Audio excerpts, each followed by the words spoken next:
Well, I absolutely agree with my right honourable friend. The vaccine programme has been a huge success, and it was UK-wide procurement delivering vaccines on a UK-wide basis. Right, let's go to Peter Gibson. Peter. Thank you, Mr. Speaker. The A68 links Darlington with Edinburgh and serves as an economic and cultural link between England and Scotland. Does my right honourable friend agree that we should be celebrating and strengthening the connections between our two nations? And will he lend his support to the improvements to this artery in my constituency as a means of strengthening our precious union? Yes, Mr. Speaker, that will be Darlington, which has also been supporting the Scottish football team over the last few weeks. And it is vital that we have good connectivity between all parts of the United Kingdom. Sir Peter Hendy in his review is looking at how we can improve this, and he'll publish his report later this year. But I must say, and I put it on record again, I was disappointed that the Scottish Government told their civil servants not to engage in this work, because as ever, they want to put a grievance ahead of improving Scotland's economy. SNP spokesperson Murray Black. Mr. Speaker, my colleague, the member for Edinburgh East, successfully pursued a 2-year campaign calling on this government to publish the results of the secret polling they commissioned using public funds to ask people in Scotland how they feel about the Union. So can the Minister confirm that this information will be published in the next 3 weeks, as the Tribunal has ordered the UK Government to do? Well, as the Honourable Lady makes a point that is one for the Cabinet Office to answer, but the Cabinet Office are very clear that they do not spend money on political polling or research. Murray Black. Thank you, Mr. Speaker. I'll move on from that rather bizarre answer, because today we learned that the UK Government have actually used emergency COVID funds to publicly fund further polls on the Union in a contract given to close associates of the Duchy of Lancaster. So would the Minister say that this is an appropriate use of emergency funds, and will he back the SNP's calls for an inquiry into this misuse of funds? Well, again, I say that you should get Cabinet Office questions asking the Chancellor of the Duchy of Lancaster to answer for his department. But I've spoken to the Cabinet Office about this. They don't engage in political polling, and they're very clear about that. Brendan O'Hara. This government's plan to strengthen the union is to first sell out the fishing industry and then betray Scotland's farmers. So can the Secretary of State explain how the Australian trade deal, which allows the UK market to be flooded with thousands of tonnes of cheap factory-farmed inferior quality beef and lamb, is the golden opportunity the Prime Minister promised, and how will it help Scottish farmers' business? Well, Mr. Speaker, the SNP have never found a trade deal that they like. Well, I'm going to answer the question very clearly. You voted against or abstained on all trade deals in the European Parliament. The one we've just done with the European Union, you're an isolationist party, and the reality on the Australia trade deal is it's upholding animal welfare standards. Under the World Health Organization on animal welfare, Australia gets 5 out of 5. We have safeguards in place to stop the market being flooded with beef or any collapse in price. We are very clear that this leads us in, we will protect our farmers, and this leads us in to the CPTPP, the Trans-Progressive Partnership, worth £9 trillion. That will be a huge win for our farmers, and all members of the farming community I've spoken to understand that. So see the big picture and understand that we're not going to reduce our animal welfare standards, we're not going to flood the market, and you will be seen very, very clearly in a few years' time to have cried wolf. Before we get underway, I'd like to point out that the British Sign Language interpretation of the Prime Minister's question is available to watch on the Parliament Live TV. Questions to Prime Minister. I start with John Stevenson. Come on. Great man. Prime Minister. Mr. Speaker, today marks 5 years since this country voted to leave the European Union. It has allowed us to take back control of the issues that matter to the people of the United Kingdom. It has given us the freedom to establish 8 free ports across the country, driving new investment, to develop the fastest vaccine rollout in Europe, to protect and invest in jobs and renewal across every part of the UK, to control our immigration system and to sign a historic trade deal with Australia. It will allow us to shape a better future for our people. Mr. Speaker, over 5.6 million EU citizens have already applied to our EU settlement scheme, and I would encourage anyone who may still be eligible to apply ahead of the deadline next week.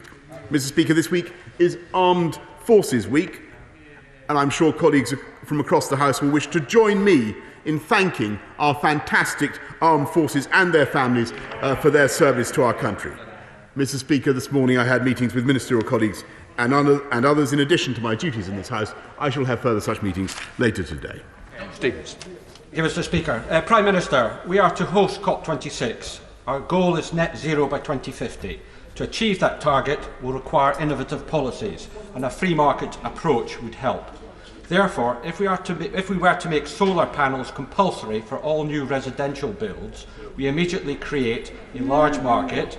It will lead to innovation, lower prices, job creation, and contribute towards our 2050 target. Will the Prime Minister support such a policy initiative?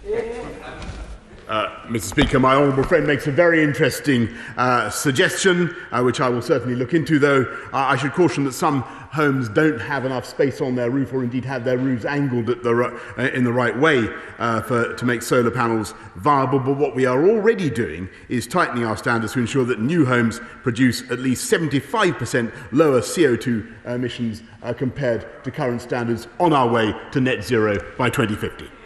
Let's go to the Leader of the Opposition, Keir Starmer. Thank you, Mr. Speaker. Why, under this government, has the number of rape convictions and prosecutions fallen to a record low? Prime Minister. Mr. Speaker, one of the first things I said when I came to this dispatch box as Prime Minister was that I thought that rape prosecutions and convictions were too low, and that's why we have the end-to-end rape review, and that's why we've been investing in independent sexual violence advisors and independent domestic violence advisors, another 27 million. That's why we've been investing more in the Crime Prosecution Service, another 85 million people. We're also dealing with the misery experienced by rape victims and survivors who have to hand over their mobile phones, Mr. Speaker, which I think has been one of the evidential problems that has arisen in prosecuting rape cases. But what we've also been doing, Mr. Speaker, is imposing tougher sentences for serious sexual and violent offences, and it would have been good to have some support in that from the right honourable gentleman and the benches opposite. Keir Starmer. Mr. Speaker, we all agree that the figures are appalling. The question is why? The government's own review makes clear that rape convictions and prosecutions have halved since 2016. Halved. We know that's nothing to do with the pandemic because this is a 5-year trend. We know it isn't because there are fewer rape cases being reported, because that number's gone up significantly. So let me return to the question that the Prime Minister hasn't answered. Why does the Prime Minister think that rape prosecutions and convictions have plummeted on his watch? Prime Minister. Because, Mr. Speaker, as he knows very well, because he has some experience of this matter, there are considerable evidential problems, particularly in recovering data from mobile phones, and that has been an obstacle to the speedy preparation of cases. And too often, let's be frank, too often cases go from the police to the Crime Prosecution Service not in a fit state, and too often those cases are not in a fit state when they come to court. And there is not a good enough join-up, Mr. Speaker, across the criminal justice system. And that is exactly what we are addressing, Mr. Speaker, now by our investments with our end-to-end rape review. And what would be good, Mr. Speaker, is if we could have some support from the opposition for tougher sentences for rapists and serious sexual offenders. What kind of a signal does it send when they won't even back tougher sentences, Mr. Speaker? Keir Starmer. Mr. Speaker, the Prime Minister knows very well why we voted against his bill, precisely because it did more to protect statues than women. But since he's brought it up, Mr. Speaker, let's address the central question. Prime Minister, 98.4% of reported rapes don't end up in a charge. 98.4%. and therefore the question of sentence never arises in those cases. So since he's brought up the bill, it's his main defence, it seems, can he tell me, point to what provision in the bill, what clause, what chapter, what part of that bill will do anything to change the fact that 98.4% of reported rape cases don't end in charges and don't get to sentence? Which clause, part, chapter or words in that bill? Point to one thing.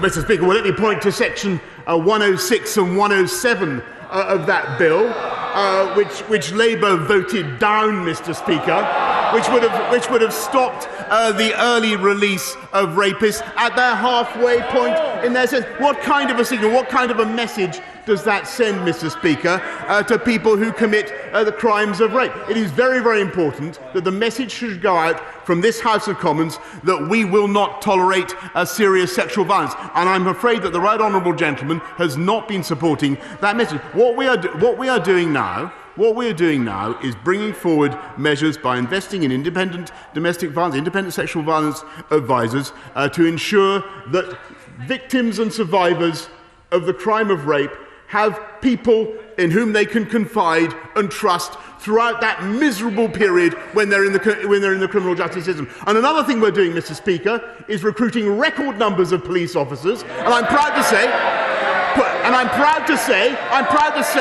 that 40% of our new recruits are female, Mr. Speaker, which I believe will be a great consolation and use to those who are victims and survivors of rape.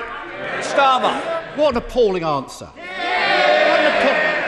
I asked him why 98.4% of cases aren't getting into the system, and he talks about a sentence. But that is the problem. If the Prime Minister thinks that's the answer, that is why we've got these terrible rates of conviction and of prosecution. The answer is there's nothing in that bill.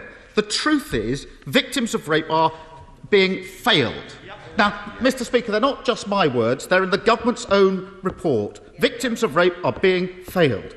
There's no escaping that appalling figure, Prime Minister. 98.4% of rape cases ending without anybody being charged.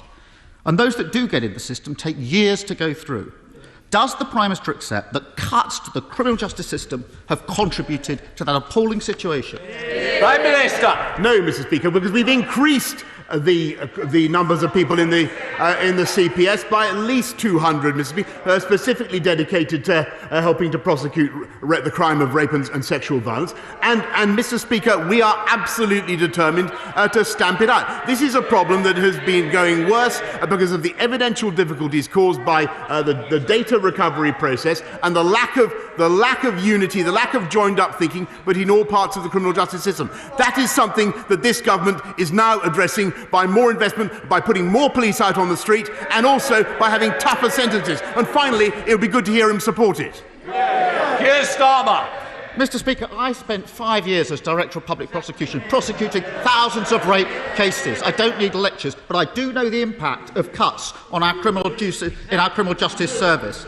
The government can't make cuts, significant cuts to the Crown Prosecution Service, 25% cuts to the Ministry of Justice, close half the courts in England and Wales, yes, half the courts, and now pretend that a small budget increase will solve the problem. But, Mr. Speaker, this is more than just about cuts. The rate review is welcome, but it's weak. The Victims Commissioner, the government's Victims Commissioner, described the review as underwhelming. It could have been 10 times stronger. That review is littered with pilots and consultations on proposals that have literally been discussed for years and years. It is so unambitious. Mr. Speaker, isn't it the case that despite these shameful figures, and they are shameful, the government still isn't showing the urgency needed to tackle the epidemic of violence against women and girls? Minister. No, Mr. Speaker, because we've also brought in the landmark domestic violence bill, which, again, it would have been good if we'd had wholehearted support from the Labour Party opposite. And, Mr. Speaker, no, because this government has brought in much tougher sentences for serious sexual and violent offenders. And he can't, no matter how much he wriggles and squirms, Mr. Speaker, he can't get away from the simple fact that on a 3-line whip, he got his party to vote against tougher sentences for serious sexual and violent offenders. That, Mr. Speaker, is weak. You can always tell when he's losing, Mr. Speaker.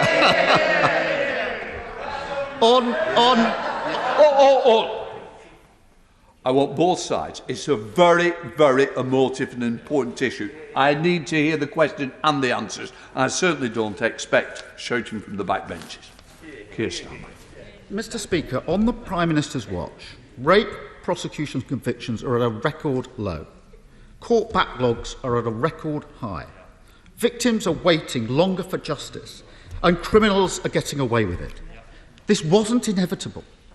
It's the cost of a decade of Conservative cuts. And even now, the government isn't showing the urgency and the ambition that's needed. Mr. Speaker, the Justice Secretary has done the rarest of things for this government and apologised. But I note the Prime Minister hasn't done that today. It's time he did, that he took some responsibility and backed it up with action. Will he do so? Prime Minister. Speaker, as I said to the right honourable gentleman, and I fought to have tougher action against rapists and sexual offenders throughout my time as Mayor of London, and of course to all the victims of rape and sexual violence, all the victims and survivors, of course, I say sorry for the trauma that they have been through, the frustration that they go through because of the inadequacies of the criminal justice system. We are fixing that. We're fixing that by investing another £1 billion in clearing the court backlogs, in ensuring that they have people that they can listen to and entrust who will help them through the trials of the criminal justice experience, Mr. Speaker. But above all, we are helping them by getting our courts moving again. The fastest, most efficient way to do that, as he knows, is to get our country moving again, which is what we are doing with the fastest vaccination rollout anywhere in Europe, Mr. Speaker. We are getting on with the job, Mr. Speaker. They jabber, we jab, Mr. Speaker. They dither, we deliver. They vacillate, and we vaccinate, Mr. Speaker. Let's go to Craig Whittaker. Craig. Thank you, Mr. Speaker. The Levelling Up Fund is a superb opportunity for local areas like Calderdale Council to improve infrastructure and relieve the misery in local areas. With that aim, will my right honourable friend take a serious look at Calderdale's submission, which lacks support, has no consultation nor consensus with partners, and instead of relieving infrastructure problems, ploughs on with one of the council's failed and doomed projects, which does nothing at all to level up and has no support locally? I thank my honourable friend for his question, and I hope very much that I think the Levelling Up Fund has the potential to do massive good for Calderdale and indeed the whole country. And I hope that Calderdale Council will have listened to his strictures this afternoon, and will act. They now come to the leader of the SNP, Ian Blackford. Ian. Thank you, Mr. Speaker. This morning, the Herald newspaper revealed that in the middle of a pandemic, Tory ministers secretly directed funds from an emergency COVID contract to carry out polling on the Union. This evidence was uncovered in official documents submitted to the High Court, so the Prime Minister would be well advised to be very careful in his answer to this question. And it's a very simple question. Did the UK Government use a £560,000 emergency COVID contract to conduct constitutional campaigning on the Union? Prime Minister. Mr. Speaker, I'm afraid I'm not aware of the contract to which the right honourable gentleman refers, but what I can tell him is that I think that the Union and the benefits of the Union have been incalculable throughout the COVID pandemic. And the vaccine rollout, which I've just mentioned to the right honourable gentleman opposite, is of course something that vaccines have been pioneered in Scotland, they've been brewed in Oxford, bottled in Wales, rolled out throughout the UK, and I think it's a tribute to the Union that he seeks to undermine. Ian Blackford. Prime Minister has just demonstrated, not for the first time, that he hasn't got a clue. Mr. Speaker, the answer to the question is yes. Whether it's redecorating the Downing Street flat or siphoning off COVID funds for political campaigning, the pattern is clear. The Tories simply can't be trusted. Because, let's be very clear as to what happened here. These emergency COVID contracts were supposed to be used for things like PPE, for our brave doctors and for nurses fighting COVID. Instead, during the height of this deadly pandemic, the Chancellor of the Duchy of Lancaster used these emergency contracts to commission political research, and I quote, on attitudes to the UK Union. What's worse, he handed these lucrative contracts to long-term friends and former employees.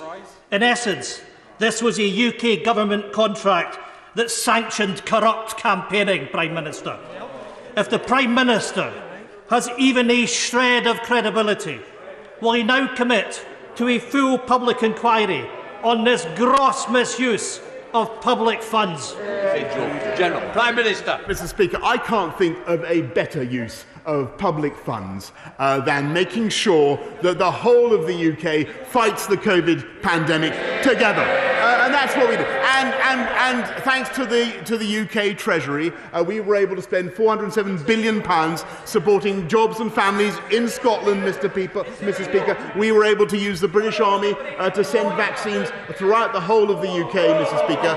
I believe that the story of this last 2 years has shown the incalculable value of our union and the strength of our union, and that we are better, Mr. Speaker, together.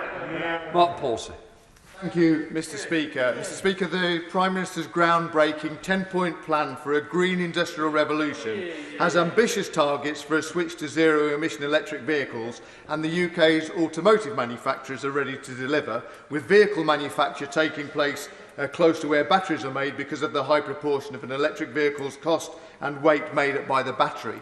Mr. Speaker, Coventry is the historic home of the car industry and the headquarters of Jaguar Land Rover, who made the car in which the Prime Minister travelled to Parliament today. So will he give his support to the proposal to build a gigafactory at Coventry Airport?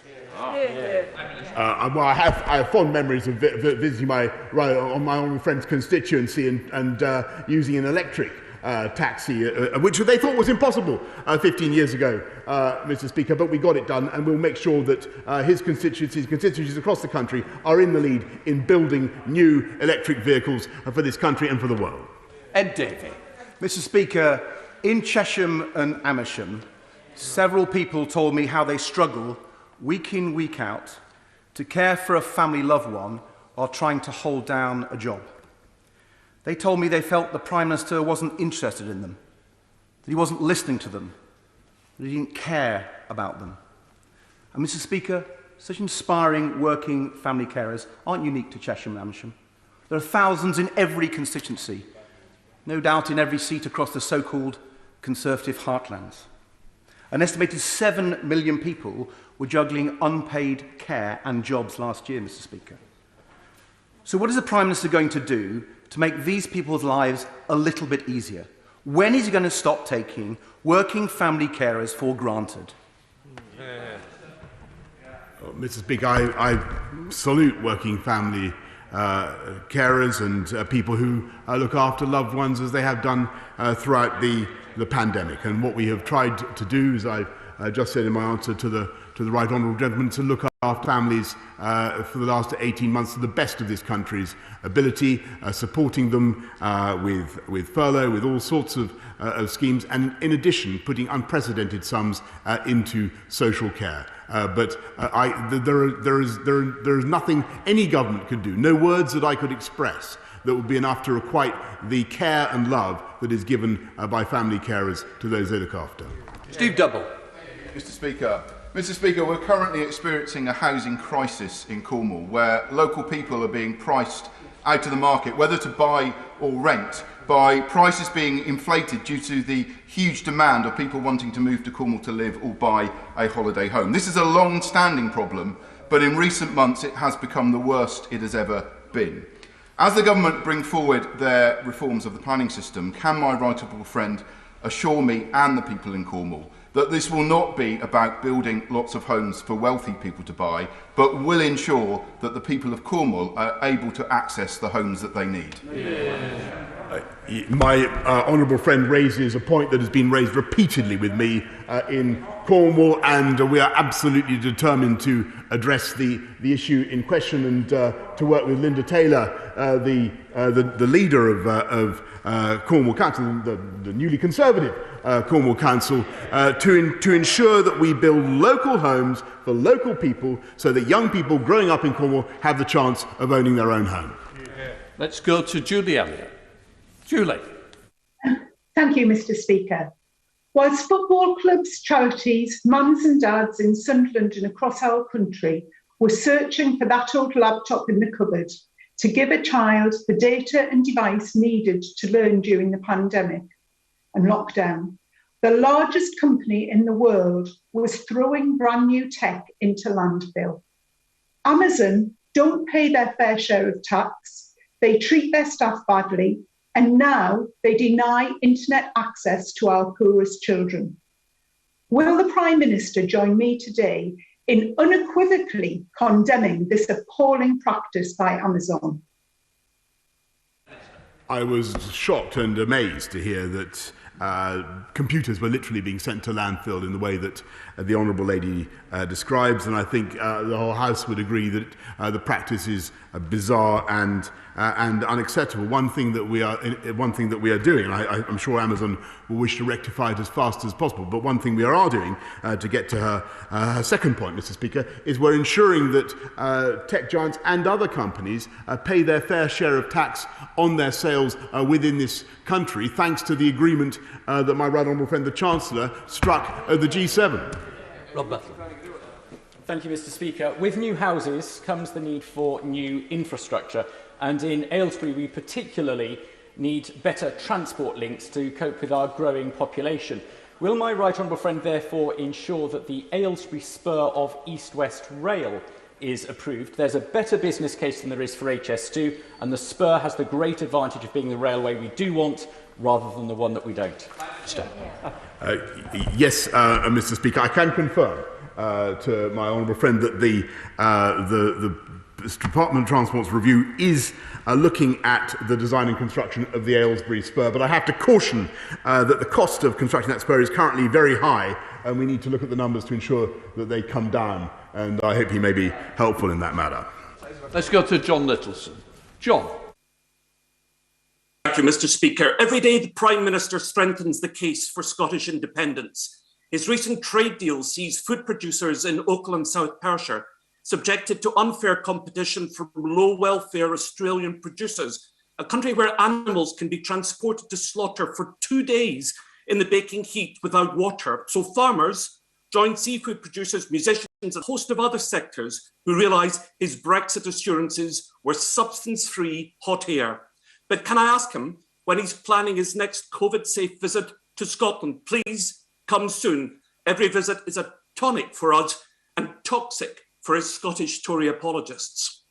Prime Minister. I can tell I don't want to disappoint the honourable gentleman, but I am seldom away from Scotland and can't wait to be back there as soon as possible, Mr. Speaker, after the record polls secured by Scottish Conservatives at the recent election. But yet again, this abuse of Australia that has high animal welfare standards and a negative attitude to the opportunities that free trade offers this country and the people of Scotland. When's he going to stop running down Scottish agriculture and the potential of Scottish farming?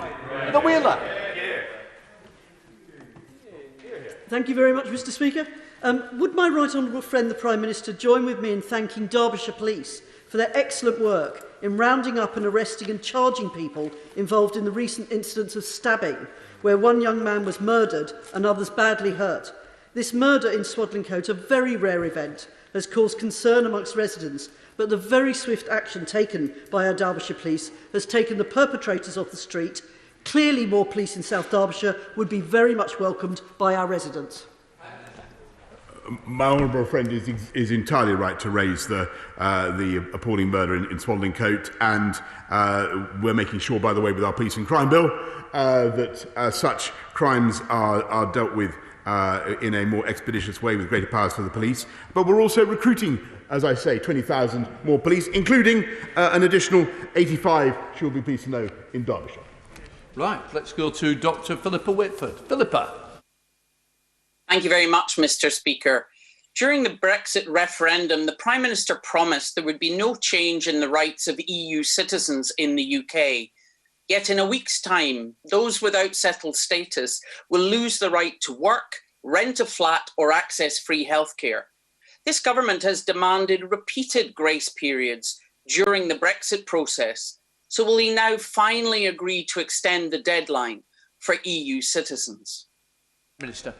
Mr. Speaker, the EU settlement scheme has been one of the great successes of our recent Brexit negotiations, and it has produced 5.6 million applications already. And I seem to remember that we were told there are only 3.2 million or 3 million to begin with. I think that everybody knows what the deadline is. I hope people will come forward and do what 5.6 million people, other people, have already done themselves.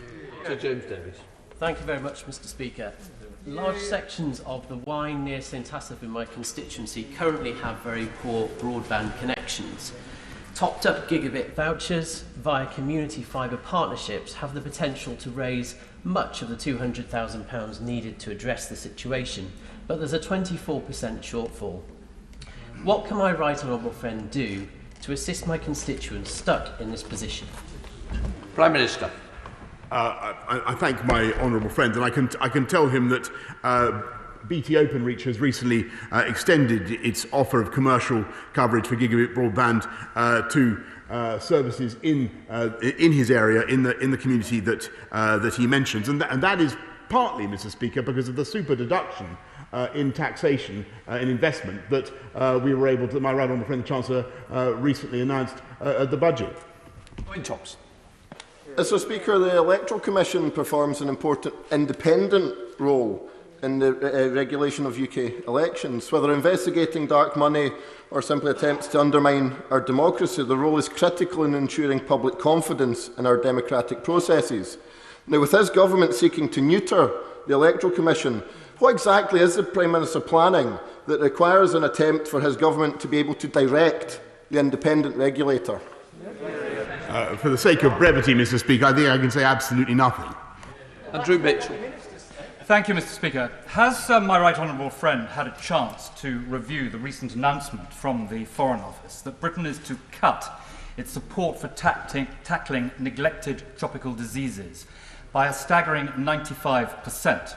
This will not only write off quite a considerable British taxpayers' investment in this important work, but it will also mean that 280 million drugs and tablets and vaccines have to be written off as well and burnt and destroyed. Does he know that the World Health Organization has said that this one act will lead to the maiming, blinding, disruption of lives and death of hundreds of thousands of people? So will my right honourable friend accept and respect the statement that Mr. Speaker made from his chair last Monday on June the 14th, that there must be a meaningful vote in this House on this matter? Will he see if it can be brought forward before the end of term and the summer recess? And if not, will he ensure that the point 7 is brought back from the start of next year? Mr. Speaker, there will be an Estimates Day debate, I'm told by my right honourable friend, the Leader of the House, on overseas aid. But I must say I just don't accept the characterisation that my right honourable friend, for all his expertise, for all his learning in this matter, has just given of this country and our contribution to the fight against disease around the world. In spite of all the difficulties we face, we're contributing £10 billion in ODA this year, in spite of the colossal expenditure that the British state has been forced to make to look after families around the country, jobs and families around the country. And in addition to that, Mr. Speaker, we are spending £1.6 billion on supporting COVAX, £458 million supporting Gavi, and colleagues should remember that 1 in 3 of the COVAX vaccines that are saving lives as my honourable friend knows, saving lives around the world. 1 in 3 is the direct result of the actions of the UK government. I think the people of this country should be very proud of what we're achieving. Thank you, Mr. Speaker. Yesterday was Windrush Day, the 73rd anniversary of the arrival of Caribbean people from Commonwealth countries in 1948. Yet this year, it's a reminder of the appalling failure of the government's Windrush compensation scheme, which has been disturbingly slow and extensively bureaucratic, that at least 21 people have died while waiting for justice and only 687 people have received any payment at all. Mr. Speaker, given the repeated delays and failures of the Home Office to provide justice for the Windrush generation, does the Prime Minister now accept this scheme must be handed over to an independent body to prevent prolonged suffering? Prime Minister. Mr. Speaker, I accept the injustice that was done to the Windrush generation, and I renew the apologies on behalf of the government for our share of responsibility. And yes, I do want to make sure that the compensation scheme is accelerated. And I spoke to people responsible for distributing that scheme just the other night, Mr. Speaker. But what I also said, what I hope the House would agree, is that I hope that the name Windrush in due time will not just be associated with that injustice, though it was appalling, but will be associated with the amazing contribution and sacrifice and effort of the Windrush generation to this country. And that Windrush is a positive name for the people of this country, and that Windrush indeed, Mr. Speaker, is regarded as the Mayflower of our country. Esther Macbeth. Thank you, Mr. Speaker. When High Speed 2 was first proposed, the estimated cost was £37.5 billion. The latest estimated cost is now over £150 billion and rising fast. Is there a price at which the Prime Minister would accept that High Speed 2 is no longer value for money, or is he determined to build it irrespective of whatever the final cost will be? Wouldn't it be better to put this white elephant project out of its misery?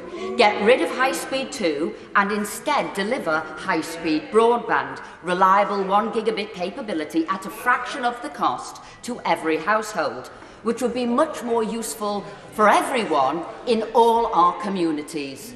Prime Minister. My right honourable friend is absolutely right about the importance of gigabit broadband. That's why the coverage has gone up just since I've been Prime Minister, I think from 9% of our country to 60% this year, and we hope to get up to 100% in the course of the next few years. I can't agree with her, however, about HS2. This House did vote for it. It has the potential to do a massive amount of good in levelling up across the whole of the UK, and indeed I think even the Liberal Democrats voted for it. Mr. Speaker, I see him there. I think he voted. You wouldn't think it to judge from some of their recent campaigns, would you, Mr. Speaker? But that's the thing about the Liberal Democrats, Mr. Speaker. They can vote for one thing and then say another thing when it comes to elections. Let's go to Bel Ribeiro Addy. Bel. Thank you, Mr. Speaker. When the COVID-19 pandemic exploded, scientists warned that with the rapid transmission, more dangerous variants would emerge and vaccines could lose efficacy in the face of mutations. Now, variant upon variant has sparked surge testing, further lockdowns, and a recent delay to the end of restrictions, with 41 people already reported to have the more virulent Delta Plus variant.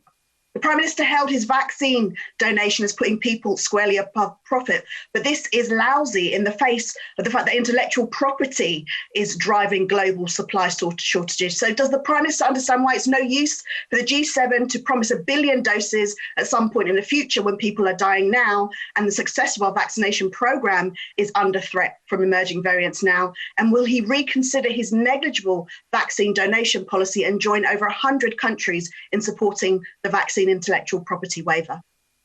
Minister. Mr. Speaker, I really think it is satirical to say that the G7's efforts have so far been negligible. What they agreed at Carbis Bay was another billion on top of the billion that have already been contributed. The UK is putting in, as she knows, 100 million up to another 100 million up to June next year. And as for the points she makes about variants, and vaccines, she should know that on all the advice that we have at present is that the vaccines are effective against all the variants that we can currently see.